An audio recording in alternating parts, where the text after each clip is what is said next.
এক বনে ফিনো নামের একটি চতুর ও চঞ্চল শিয়াল থাকত যে মাঝে মাঝে মিথ্যা কথা বলতো। সে সারাদিন নানারকম ঘটনা কল্পনা করত আর খেলার ছলে সবাইকে বলে বেড়াত। একদিন সে ভয়ের অভিনয় করে দৌড়ে এসে বনের সবাইকে বলল যে ভাল্লুক আসতেছে, বলে দৌড়াতে লাগলো। সবাই ভয় পেয়ে তার পিছু দৌড় দিল। কাঠবিড়ালিরা গাছে লুকালো। কিছুক্ষণ পর সবাই কাউকে না দেখে বিভ্রান্ত হলো। সে সময় ফিনো গাছের আড়ালে দাঁড়িয়ে মজা দেখছিল।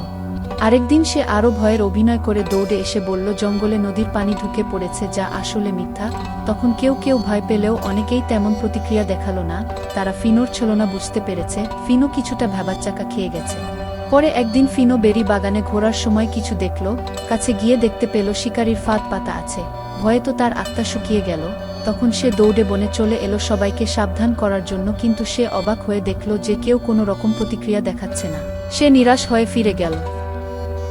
বনের সবচেয়ে জ্ঞানী কবুতর কাছে এসে ফিনোকে বলল সত্য হলো সূর্যের মতো, তাকে বারবার মেঘ ঢেকে দিলে কেউ আলো দেখে না, তেমনি বারবার মিথ্যা বললে সত্য কথা আর কেউ বিশ্বাস করবে না। তখন ফিনো তার ভুল বুঝতে পেরে কথা দিল আর কখনো মিথ্যা বলবে না, খেলার ছলে হলেও।